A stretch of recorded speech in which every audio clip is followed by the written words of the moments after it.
ഉദ്ഘാടനം ചെയ്യാനെത്തിയ HM ടീച്ചറെയും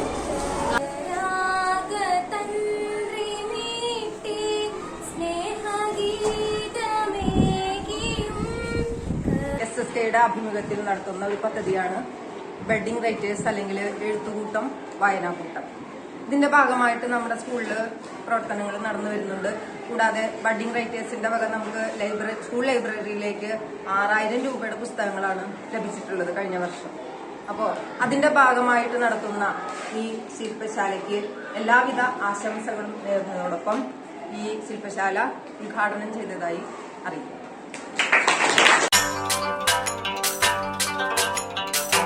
വായനയുടെ പ്രാധാന്യത്തെ കുറിച്ചാണ് സംസാരിക്കുന്നത്.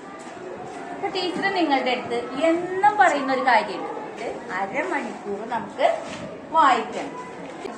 വായനശീലം ഉണ്ടാക്കാൻ മാത്രമല്ല അറിവ് ലഭിക്കാൻ. അപ്പൊ ദിവസം വായിക്കുന്നതനുസരിച്ച് എന്തുണ്ടാവും? അറിവ് വർദ്ധിച്ചുകൊണ്ടിരിക്കും. അപ്പൊ അറിവ് വർദ്ധിക്കാൻ വേണ്ടി മാത്രമാണോ നാം വായിക്കുന്നത്? അല്ല.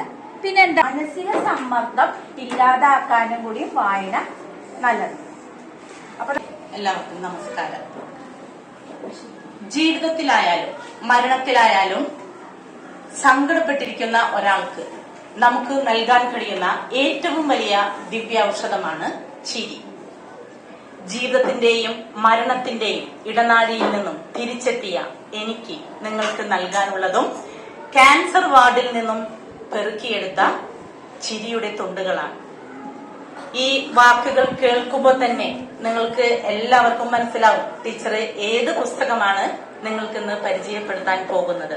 നമ്മുടെ ഇന്നസെന്റിന്റെ ക്യാൻസർ വാർഡിലെ ചിരി എന്ന പുസ്തകമാണ് നിങ്ങൾക്ക് ഇന്ന് പരിചയപ്പെടുത്തുന്നത്.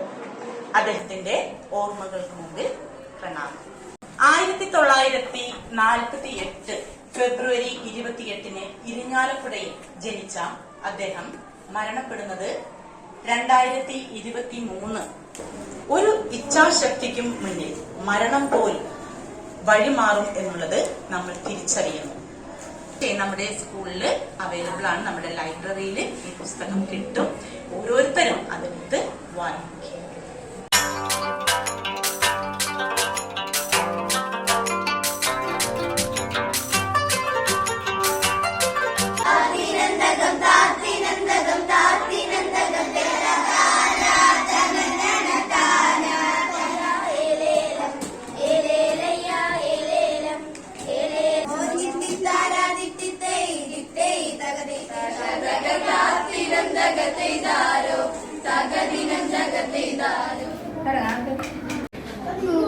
നടക്കും മുത്തശ്ശി, പല്ലില്ലാത്തൊരു മുത്തശ്ശി, പാവം പാവം മുത്തശ്ശി, പാവം പാവം മുത്തശ്ശുനാണമ്മ, പട്ടുപോലെ നനൊത്ത തോളിൽ തൊട്ടു ഞാനുമ്മ, തൊട്ടു ഞാനുമ്മ,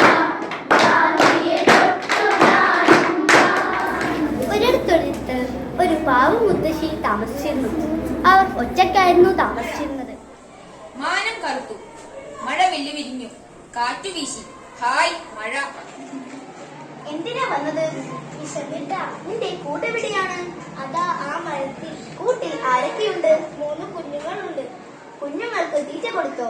ഇല്ല. ഇതാ ഈ അപ്പം. സിംഹത്തിന് പറ്റിയ അമളി. ഒരിക്കൽ ഒരു സിംഹം ഇത് തേടി നടക്കുകയായിരുന്നു. സിംഹം ഒരു തടിയൻ മുയൽ ഉറങ്ങിക്കിടക്കുന്നത് കണ്ടു. സിംഹത്തിന് വലിയ സന്തോഷമായി. ഉറങ്ങുന്ന തടിയൻ മുയലിനെ കടിക്കാനായി സിംഹം ഒരുങ്ങി. അപ്പോഴാണ് ഒരു മാൻ അതിലെ ഓടുന്നത് സിംഹം കണ്ടത്. കുറച്ചുകൂടി വലിയ ഇരയാണല്ലോ മാൻ, അതിനെ പിടിച്ചു കളയാം. സിംഹം മാനിന് പുറകെ ഓടി. മാൻ കുതിച്ചോടി.